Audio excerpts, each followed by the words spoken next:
Hello guys, good morning and welcome back to my channel. तो आज है inter diet culture tournament का पहला दिन। तो आज मैं आपको दिखाऊंगी कि आज क्या क्या प्रोग्राम होते हैं। तो आज है मेरा डेक्लामेशन, पोइट्री और स्किट, और आज सोलो सॉन्ग वगैरह सब कुछ हो गया। तो जितना मैं दिखा सकूंगी उतना आपको दिखाऊंगी, तो बने रहेगा ब्लॉग के साथ। अभी हम तैयार हो चुके हैं, तो यहाँ से खाना खाने जाएंगे हम, जहाँ पे खाने का इंतजाम हुआ रखा है वहां पे। तो उसके बाद सब कुछ शुरू होगा, तो मिलते हैं उसके बाद। बने रहेगा ब्लॉग के साथ। जिसने इस विश्व को पुराण किए हैं और जिसने इस विश्व को वासुदेव कुटुंबकम का संदेश दिया है। नमस्कार, मैं शिवभूमि चंबा की वादियों से आपके बीच में आधुनिकता की अंधी दौड़ में बदलती भारतीय सांस्कृतिक विषय पर एकांकी लेकर उपस्थित है डाइट चंबा के प्रशिक्षु।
अरे भाई साहब, ये क्या सर, तो हमें पड़ा भाई साहब।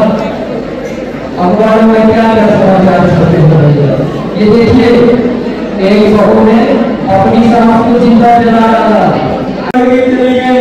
जाओ बता दो उनको जिनको एक कुत्ते की तो फिक्र है, लेकिन अपनी बात की नहीं, अपनी बात की नहीं।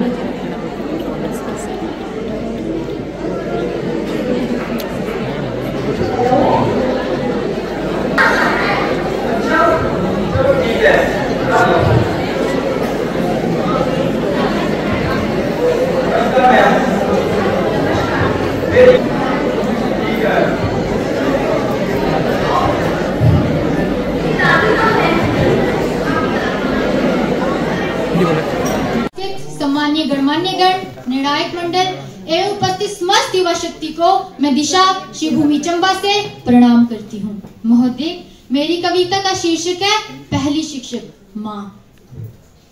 कि आज तुम गौर से सुनना और जरा सुनते जाना, कि आज तुम गौर से सुनना और जरा सुनते जाना। आज कुछ ऐसा सुनाने वाली हूँ, थाम कर रखना अपने आंखों के पानी को। तपती धूप में आज बादलों को बुलाने वाली हूँ, तपती धूप में आज बादलों को बुलाने वाली हूँ। दुनिया में एक शख्स है जिसे शायद माँ कहते हैं, आज कुछ और नहीं बस एक माँ की कहानी सुनाने वाली हूँ। तपती धूप में आज बादलों को बुलाने वाली हूँ। तुम सुनना माँ की पीड़ा को, तुम समझना एक माँ के दर्द को। आज कुछ और नहीं बस एक माँ की कहानी सुनाने वाली हूँ। उसके निस्वार्थ प्रेम की गाथा बताने वाली हूँ, उसके असीम त्याग की कथा सुनाने वाली हूँ। थाम कर रखना अपने आंखों के पानी को, आज कुछ और नहीं बस एक माँ की कहानी सुनाने वाली हूँ। अरे उठ जा, अब भोर हो गई, स्कूल नहीं जाना क्या? देर हो गई। जब भी आवाज कानों में आती है, खुदा कसम नींद और भी गहरी हो जाती है। पता है ना, रोज इसी तरह चिल्लाती है, थोड़ा झुंझलाकर झूठा गुस्सा दिखलाकर बच्चे के बिस्तर तक जाती है। फिर मन ही मन हर्षाती है, माँ है ना, बच्चे को देख पल भर में सारा गुस्सा भूल जाती है। फिर आटे से सने हाथों को बालों को सहलाती है, फिर चूम कर माथे को फिर धीरे से हिलाती है। बस कुछ इस तरह से एक माँ अपने बच्चे को जगाती है। आज कुछ और नहीं बस कुछ ऐसे ही किस्से, कुछ ऐसी ही निशानियां बताने वाली हूँ। थाम कर रखना अपनी आंखों के पानी को, तपती धूप में आज बादलों को बुलाने वाली हूँ। आज कुछ और नहीं बस एक माँ की कहानी सुनाने वाली हूँ। रात रात भर जाग कर एक माँ अपने बच्चे को सुलाती है, हंसना भी सिखाती है तो रोना भी सिखाती है। कान पकड़कर उसकी गलतियां सुधारती है, कभी प्यार से तो कभी डांट से बच्चे के जीवन को निखारती है। कि न आता क ख ग उसको, न आती ABCD है, कि न आता क ख ग उसको, न आती ABCD है, न आता जमा घटा उसको, न आती गिनती उल्टी सीधी है। फिर भी न जाने कैसे पाठ पढ़ा लेती है, खुद अनपढ़ होकर भी बच्चे के जीवन को सारे सबक सिखा देती है। अरे कितनी सुनाए कितनी बताएं, अरे कितनी सुनाए कितनी बताएं, ऐसी है माँ की दास्तां। सुनते सुनाते माँ की कहानी जुबान लड़खड़ा जाती है, अक्सर आंखों में आ ही जाता है पानी। ऐसी है माँ की कहानी। जब कभी घर में अन्न नहीं होता, मेरी माँ का खाने का मन नहीं होता। जब घर में रोटी नहीं होती है, माँ को अक्सर भूख नहीं होती है। खुद भूखे पेट रहे चाहे, पर बच्चे कभी भूखा नहीं सुलाती है। खुद के लिए कुछ ना लेकर बच्चे जो चाहे उन्हें सब दिलाती है। ऐसी ही होती है माँ, बच्चे के लिए जीती और बच्चे के लिए मर जाती है। आज कुछ और नहीं बस एक माँ की कहानी सुनाने वाली हूँ। आज कुछ और नहीं बस एक माँ की कहानी सुनाने वाली हूँ। अरे चले जरा देखो इतिहास को भी, देखे जीजाबाई को, देखे पन्ना धाई को, देखे देवकी के लाड़ को, देखे शोदा के लाड़ को। नहीं भूल सकते जीजाबाई को, नहीं भूल सकते पन्ना धाई को। ये वही भारत है जहाँ माँ खुदा से पहले माँ की पूजा होती है। दुनिया में चाहे कुछ भी हो, हमारे यहाँ तो बस माँ की पूजा होती है। माँ जब अड़ जाती है तो खुदा से भी लड़ जाती है। माँ यदि रूठे तो समझो खुदा भी रूठ जाता है। माँ है तो ये दुनिया है, माँ है तो ये जहां है, माँ है तो सब है, माँ नहीं तो कुछ भी नहीं, माँ नहीं तो कुछ भी नहीं, माँ नहीं तो कुछ भी नहीं।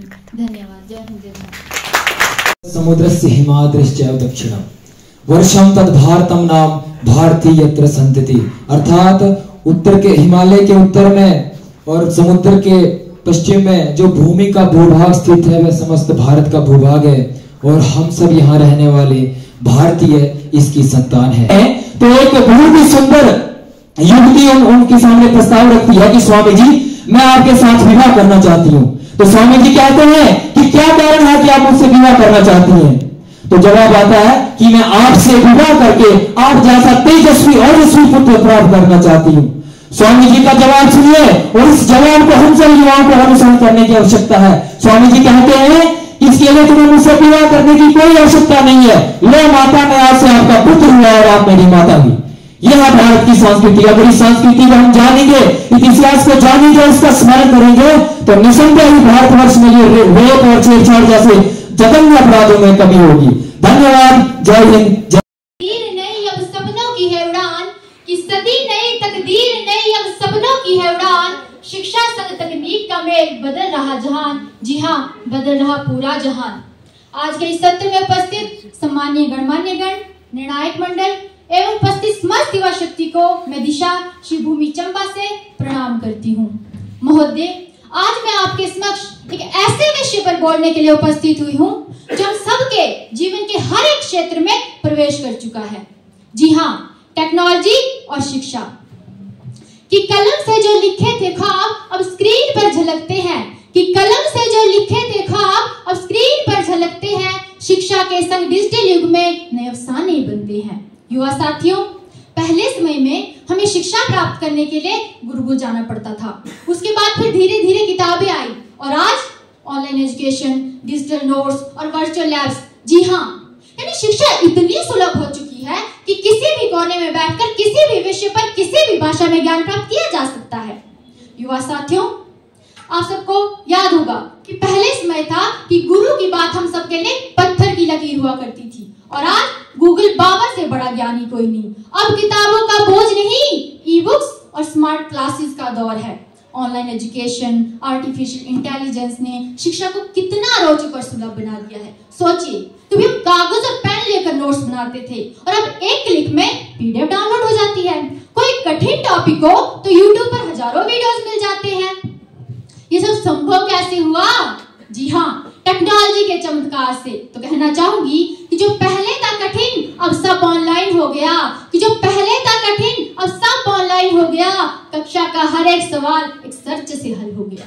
युवा साथियों, आप सबको याद होगा कि बचपन में हमसे कहा जाता था बेटा किताबें पढ़ो ज्ञान मिलेगा, और अब कहा जाता है बेटा गूगल कर लो सब कुछ वही मिलेगा। कि अब पढ़ाई की कोई झंझट नहीं, कि अब पढ़ाई की कोई झंझट नहीं, हर सवाल का जवाब बस गूगल से कमेंट नहीं। युवा साथियों, टेक्नोलॉजी ने शिक्षा को इतना आसान बना दिया है कि किसी भी कोर्स को करने के लिए हमें बड़े शहरों में जाने की जरूरत नहीं है। कोडिंग, साइंस, बिजनेस सब ऑनलाइन उपलब्ध है। यहाँ तक कि इंटरनेट की दुनिया में किताबें भी डिजिटल हो चुकी हैं। एआई ने पढ़ाई को कितना स्मार्ट बना दिया है। चैट बॉक्स, स्मार्ट नोट्स की मदद से हर सवाल का जवाब ये चुटकियों में मिल जाता है। लेकिन अब यहाँ पर सवाल ये उठता है कि क्या ये सब कुछ उतना ही अच्छा है जितना हमें दिखता है? जी नहीं महोदय, ये डिजिटल तालीम जितनी सुविधाजनक है उतनी ही खतरनाक भी है। आप सब खुद सोचिए, ऑनलाइन क्लास के नाम पर स्टूडेंट्स और हमारा ध्यान कहाँ रहता है? व्हाट्सएप, इंस्टाग्राम, पबजी और रील्स में। जी हाँ, और अब तो गूगल की कृपा से स्टूडेंट्स याद करने में कम और कॉपी पेस्ट करने में ज्यादा माहिर हो रहे हैं। और हम सब भी पहले गणित में दिमाग लगाते थे और अब कैलकुलेटर के बिना हिसाब नहीं करते। टेक्नोलॉजी पढ़ाई के लिए बनी थी, परंतु इसका use WhatsApp, Instagram, reels, PUBG, games में ज्यादा हो रहा है। तो कहना चाहूंगी कि अपना स्याही ना कागज की खुशबू रही, कि अपना स्याही ना कागज की खुशबू रही। ज्ञान तो बढ़ा पर किताबों की लत छूटती रही। हम सोचते थे सवाल, अब सर्च कर लेते हैं। किताबों के पन्ने पलटने से क्यों डर लेते हैं? टीचर उधर पढ़ा रहे, बच्चा पबजी खेल रहा। मम्मी समझे ऑनलाइन क्लास में, बेटा मास्टर बन रहा। जी हाँ, ऑनलाइन पढ़ाई की तो ये हालत है कि क्लास में बैठे बच्चे टीचर की आवाज से ज्यादा नेटवर्क की स्पीड पर ध्यान देते हैं। और साथियों, अगर इंटरनेट बफर हो जाए तो बच्चों को उतना ही दर्द होता है जितना माँ बाप को बिजली का बिल देखकर होता है। लेकिन अब यहाँ पर सवाल ये भी उठता है कि क्या हम सबको टेक्नोलॉजी टेक्नोलॉजी छोड़ देनी चाहिए? नहीं, क्योंकि टेक्नोलॉजी हमारी समस्या है ही नहीं, हमारी समस्या है इसका गलत यूज। युवा साथियों, हम सबको समझना होगा कि टेक्नोलॉजी और शिक्षा का रिश्ता चाय और शक्कर जैसा है। अगर शक्कर ज्यादा हो जाए तो चाय का स्वाद बिगड़ ही जाता है। युवा साथियों, हमें टेक्नोलॉजी का उपयोग करना चाहिए, परंतु इस पर पूरी तरह से निर्भर नहीं होना चाहिए। जी हाँ, हमें गूगल पर सर्च करने से पहले कुछ सोचने की आदत डालनी होगी, स्क्रीन टाइम को कम करके किताबें पढ़ने की आदत डालनी होगी। युवा साथियों, हम सबको अपने अंदर सीखने की आदत को बनाए रखना होगा। ऑनलाइन पढ़ाई अच्छी बात है, इसके बहुत फायदे हैं, लेकिन यह असली गुरुओं और किताबों की जगह कभी नहीं ले सकती। कभी कहते हैं कि गूगल से आपको सवाल तो जरूर मिल सकते हैं, परंतु असली जवाब आपको जिंदगी से ही सीखने पड़ते हैं।